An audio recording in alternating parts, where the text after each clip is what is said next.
వివిధ భారతి యూట్యూబ్ ప్రేక్షకులకు స్వాగతం, సుస్వాగతం. చందమామ కథలలో భాగంగా ఈరోజు మనం వినబోయే కథ పేరు వల్లభుడి జబ్బు.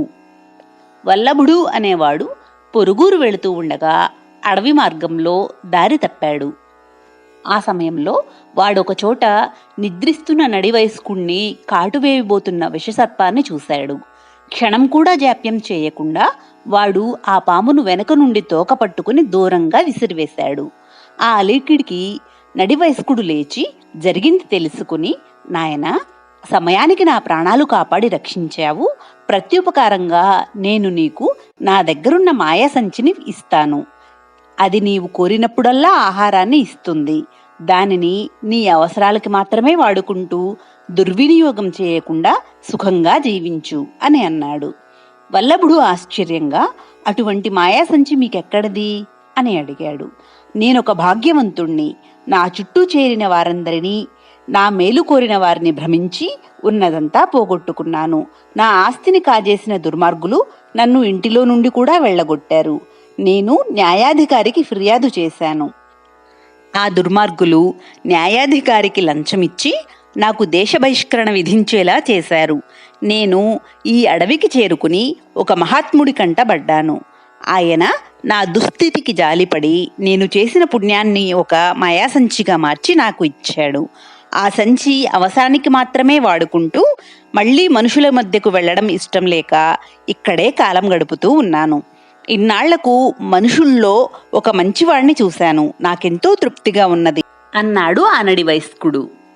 ఈ మాయాసంచిని నాకిస్తే మీకెలా గడుస్తుంది అన్నాడు బాధగా వల్లభుడు.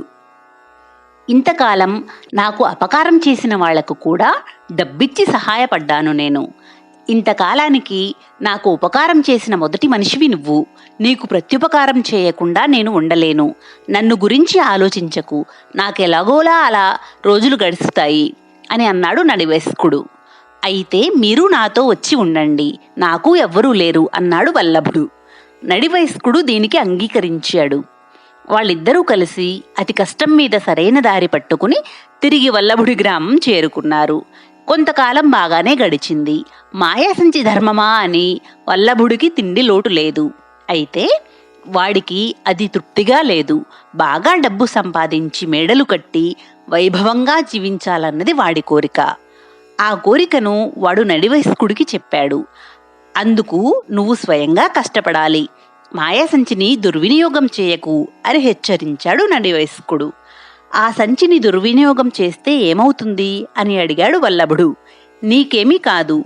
నీ బుద్ధిని మాయాసంచి దారి పట్టిస్తే ఆ మాయాసంచిని నీకిచ్చినందుకు తప్పు నాదవుతుంది. ఆ తప్పును నేనే అనుభవించవలసి వస్తుంది అన్నాడు నడివయస్కుడు.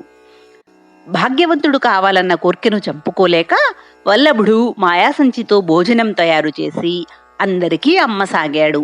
పెట్టుబడి లేకుండా అన్నం వస్తుండడం వల్ల త్వరలోనే వాడికి మంచి లాభాలు రాసాగాయి. ఈలోగా నడివయస్కుడు ఊళ్ళో చాలామంది ఇళ్లలో కష్టపడి పనిచేయసాగాడు. వల్లభుడు ఎంత వారించినా ఆయన వినలేదు. తను చేసిన పనికి ఆయన ఎవరి వద్ద నుండి ప్రతిఫలం తీసుకునేవాడు కాదు. ఇందుకు ఎవరైనా ఆశ్చర్యపడి అడిగితే, బాబు, నేను చేసిన పాపానికి ఇది ప్రతిఫలం. ఇలా ఊరికే పనిచేయకపోతే నేను నరకానికి పోతాను అని అనేవాడు.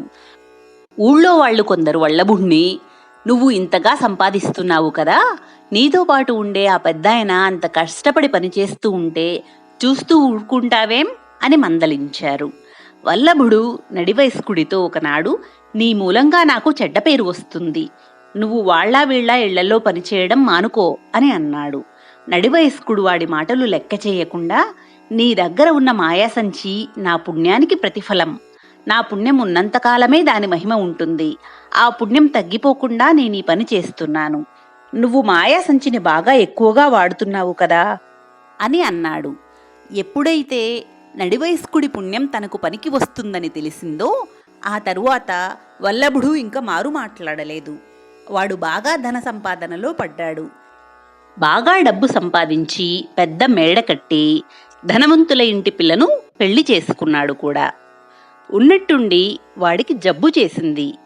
పేరు మోసిన వైద్యులు వచ్చి వాణ్ణి పరీక్షించి చూసి, ఈ జబ్బు మాకు అంతుపట్టడం లేదు. ఏ యోగినైనా దర్శించడం మంచిది అని సలహా ఇచ్చారు. వల్లభుడి భార్య వాడిని బాగా పేరున్న ఒక యోగి దగ్గరకు తీసుకుని వెళ్ళింది.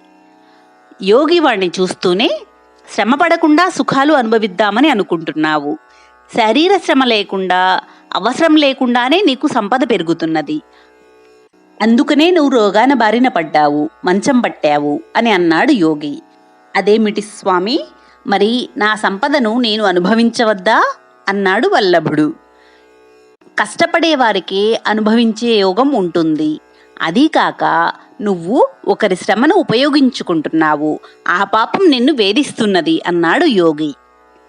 నా వద్ద ఒక మాయా సంచి ఉన్నది. అది ఒక ఆయన నాకు మనస్ఫూర్తిగా ఇచ్చాడు. ఆ సంచిని నేను ఎక్కువగా ఉపయోగిస్తే ఆ పాపం ఆయనదే కాని నాది కాదని ఆయనే చెప్పాడు అన్నాడు వల్లభుడు.